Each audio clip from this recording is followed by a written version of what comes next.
So let's see this question. So the question is, choose the incorrect order of for acidic strength. यहाँ पे हमें कुछ elements के oxides दिए हुए हैं और उनके एसिडिक स्ट्रेंथ का इनकरेक्ट ऑर्डर बताना है हमें, ठीक है.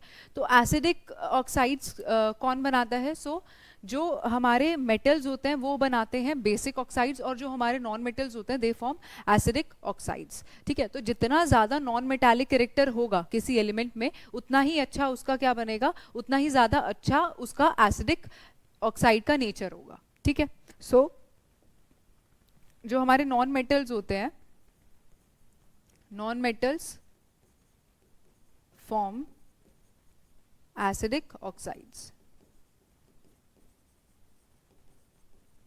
ठीक है. अब मुझे अगर एसिडिक ऑक्साइड का ऑर्डर बताना है, कंपेयर करना है, तो मुझे उसका नॉन मेटालिक नेचर भी पता होना चाहिए कि किसका नॉन मेटालिक नेचर कितना अच्छा है. सो अगर मैं नॉन मेटालिक नेचर की बात करती हूँ, so on moving from left to right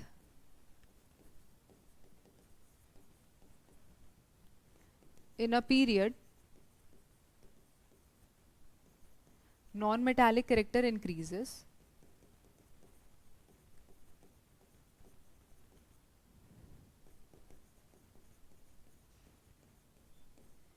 and on moving from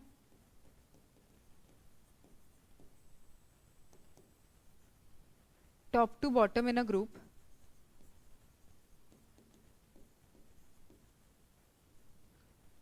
non-metallic character decreases.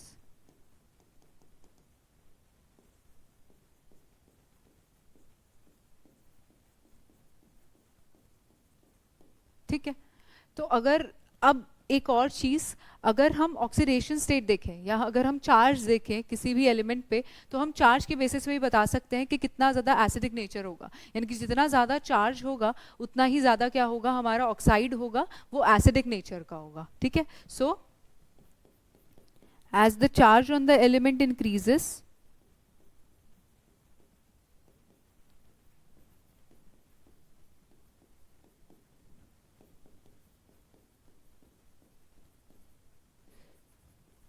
the acidic nature of the oxide, yeah, the acidic nature also increases. ठीक है. तो चार्ज देखकर भी हम बता सकते हैं. अच्छा, तो अब अगर यहाँ पे एलिमेंट सेम है, कार्बन एंड कार्बन, ठीक है, दोनों सेम एलिमेंट्स हैं, तो अब हम यहाँ पे अगर ऑक्सीडेशन स्टेट देखें, तो यहाँ पे कार्बन जो है वो +2 ऑक्सीडेशन स्टेट में है और यहाँ पे जो कार्बन है वो +4 ऑक्सीडेशन स्टेट में है, ठीक है. तो इसका एसिडिक नेचर क्या होगा, ज्यादा होगा as compare to this. Clear.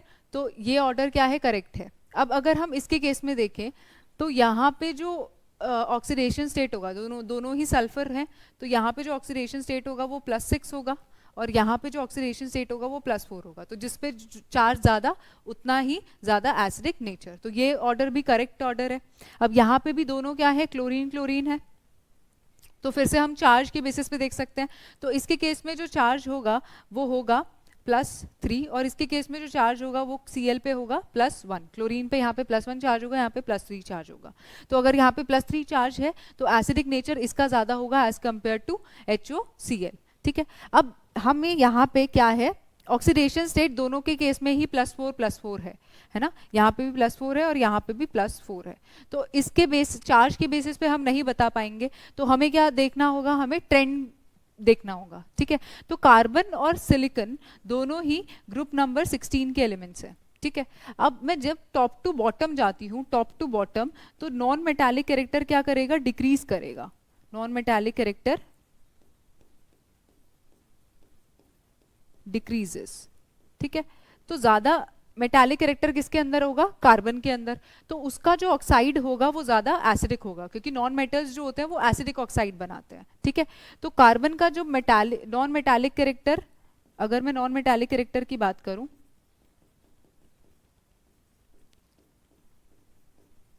Carbon का ज्यादा होगा एज कंपेयर टू सिलिकॉन, ठीक है. कार्बन का ज्यादा होगा एज कंपेयर टू सिलिकॉन. तो इसलिए कार्बन जो है, जो उसका ऑक्साइड बनेगा वो ज्यादा एसिडिक होगा एज कंपेयर टू सिलिकॉन. तो इसमें जो ऑर्डर रहेगा वो रहेगा CO2 का जो ऑक्साइड है वो ज्यादा एसिडिक है एज कंपेयर टू SiO2, ठीक है. सो ये जो हमें फोर्थ ऑर्डर दिया हुआ है ये इनकरेक्ट ऑर्डर दिया हुआ है, तो हमारा करेक्ट आंसर क्या होगा? डी।